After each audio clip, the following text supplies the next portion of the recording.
mistakes that you make Yeah. in a live sense, and you're really picky on what you're playing, so you know that it's going to be perfect. So you've just got to play it a bit differently, a bit more more structured, and like not as you sort of obviously a bit more loose when you're playing live. When Sean and I went into the drum and bass, it was surprisingly the most relaxing experience I've ever had in the studio, and I think it's just because we knew what we were going in there to do, and we just did it, and it went smooth as possible. I think doing drum and bass is high pressure in a short period of time, whereas doing guitars and vocals and stuff is you've got a lot more time to do it, but it's more brain work, I think, for the instrument, like for the guitarist and the vocalist.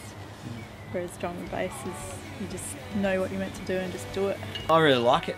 I think it's it can be a really taxing environment, but it can be a really fun, creative environment as well. It entirely depends on the band that you're working with, and what they're like as people as well as what they're like as musicians.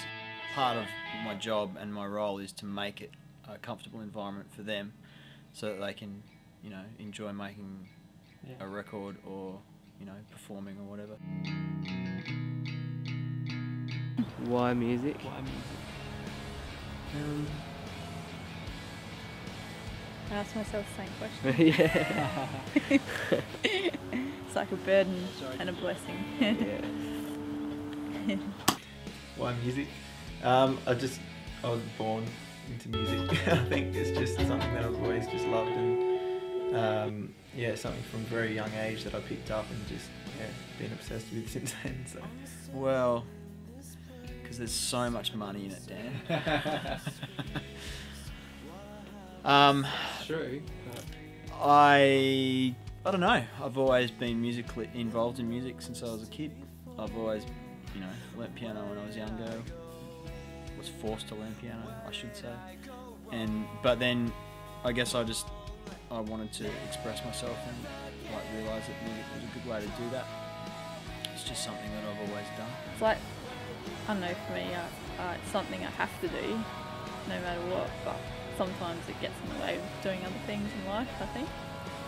So I think as you get older you realise that there's other things as well, but it's just this inner drive to want to do music in some shape or form. It just brings enjoyment. Even something as simple as sometimes just like rehearsing in the practice room, just running through a set or something, and you know, you're not even performing but you're just playing with other people, brings real enjoyment and almost like a relaxation if it's a good practice.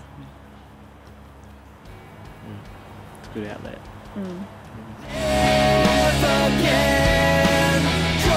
My hopes for this album will be for some more travel, I think, do some more touring.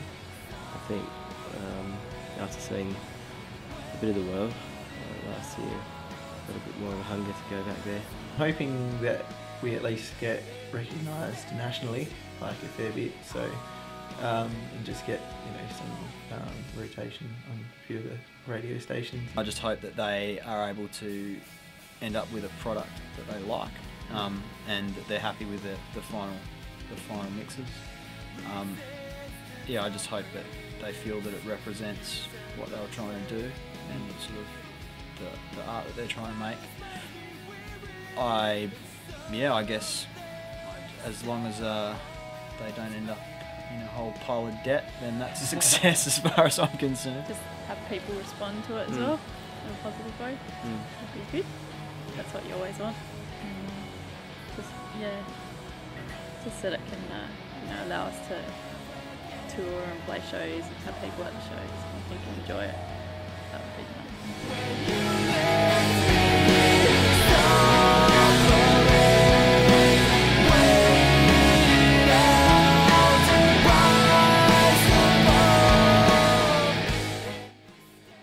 Maybe I should have a beer. Yeah. Go a beer. I think you've gone alcoholic. Maybe a wine. Maybe a wine. Oh, look, sophisticated. I think Newtonheath's definitely a wine.